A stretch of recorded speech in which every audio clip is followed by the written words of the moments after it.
guys, it's Kwana and I'm back with another review. Long time no see. I know not from you, but from me. And happy holidays. I am coming to you with another review. This time I am bringing to you for the entire month up until Christmas, 25 days of Black Christmas. So all this month up until Christmas, we're going to be diving into some of my favorite classic Black holiday films and some newbies and some films I haven't seen before, so we'll be reviewing some for the first time. Criteria is just that it has to be a film that at least one of the leading characters needs to be Black, and that's pretty much it. We're gonna just keep it real loose because, as my husband asked, do you have 25 movies? And I'm like, I started a calendar for it, but we're just gonna play some stuff and just wing it. So if you have some suggestions for everything after the 10th day, please feel free to leave a comment down below. Like, share, and subscribe to the page if you like the content. And we're just gonna dig in. So cheers to you. I don't know, I had hot chocolate somewhere. I'm in my Christmas PJs from like 10 years ago. They're not that old, but I don't remember when I got them. But yeah, so we're gonna dig in. First movie, December 1st, is Last Holiday from 2006, starring Queen Latifah, LL Cool J, Timothy Hutton, Gerard Depardieu, and Giancarlo Esposito. That's for you, being one of my favorite actors of all time. Yeah, so this is one of my favorite holiday movies, although it's a little slim on the holiday focus. It takes place around Christmas, so you know that that's part of the backdrop, but there's nothing specifically Christmassy about the film. It just as well could have been in February or in June. But it provides kind of a backdrop. So anyway, synopsis of the film. This film was made in 2006 by Wayne Wang. I did not know that name before, but then when I did a little research, I found out that he is also the director of one of my favorite film adaptations, The Joy Luck Club. So salutes to you, sir. But anyway, this film is a remake of a 1950s classic British film by the same name, but a much darker take. So anyhow, this movie was supposed to be given to John Candy, may he rest in peace. And so after he died, it fell into Queen Latifah's lap and they revamped the movie for her.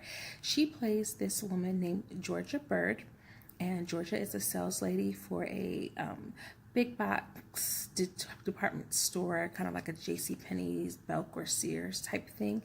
And she works in the cookware department, and she sells cookware, and she wants to be a chef, or she dreams of being a chef. So she stays at home and watches Food Network and cooks up these great meals that she doesn't eat because she's trying to watch her weight. So all she eats is lean cuisine. And she has a possibilities book, and in that possibilities book, her dream man is LL Cool J, who is playing Sean Williams, a co-worker of hers at the department store. Both of these reasonably attractive individuals, for some reason, don't actually hook up until much later. They both have crushes on each other, but never say anything about it. And so anyhow, she gets diagnosed with this rare disease called Lampington's disease, and is told that she has like 3 weeks to live. And so she eventually just decides to quit her job, sell all of her cash in all her bonds, take all her money out the bank, and she's gonna go live life to the fullest. So she goes to this place that I had never heard about before watching the film, but it really exists, Kalovivari. Yeah, probably should have done some work in that AP European history class. Gosh darn it. Anyhow, she goes to this hotel called the Grand Poop Hotel. This very famous hotel. It's been used in films before. It's been in some Bond films. And so she gets a new wardrobe, cue the Pretty Woman montage, and she gets to see her favorite chef, who is portrayed by Gerard Depardieu. Oh, Gerard Depardieu. And he's been in kind of a few films that I've actually watched and enjoyed in the past, but he's a really big character actor, both in American film and in French films. So anyway, he's kind of, he kind of puts me in the mindset of like a blend between like a Wolfgang Puck type character and like a, who else is he kind of for the film? I mean, he's not Emerald, because Emerald's in the film as a cameo. But anyhow, he's supposed to be playing like this really big chef, and she gets to go and eat his food.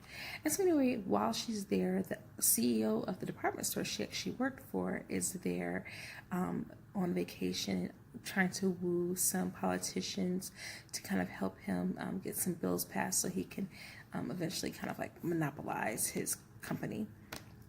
And he's there with his assistant, who he's having an affair with. And so there's this senator, played by Giancarlo Esposito, who was supposed to go to Georgia's church. He's there. And also this other politician whose name escapes me right now.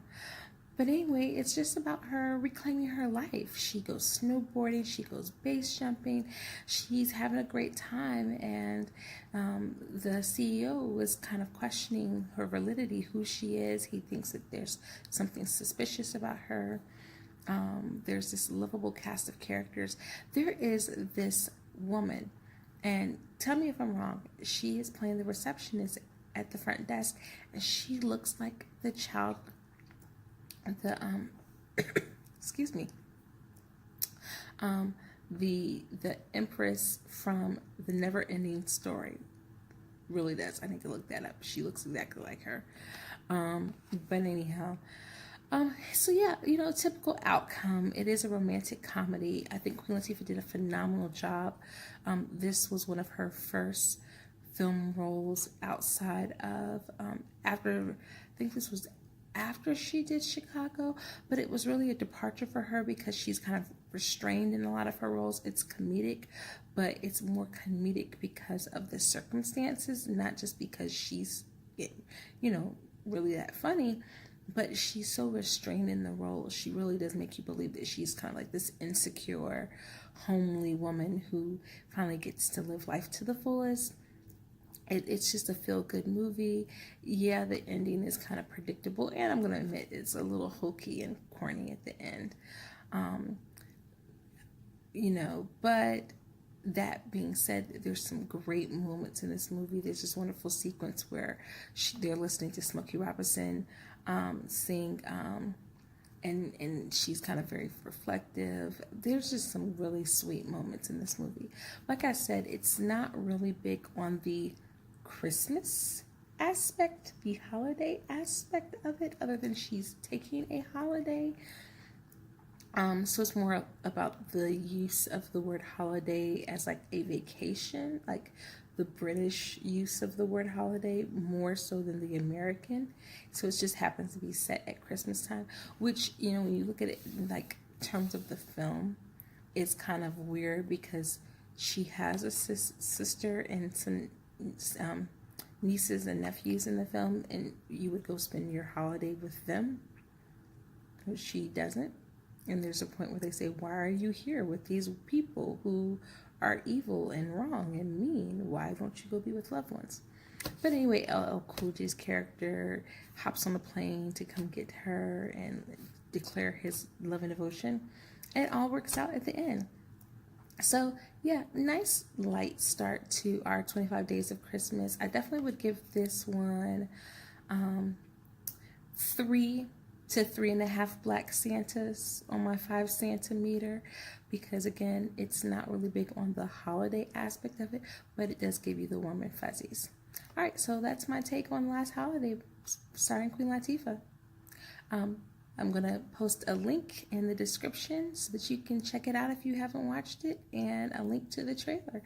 And until tomorrow, I'm really looking forward to tomorrow. Tomorrow, it's Best Man Holiday. Toodles.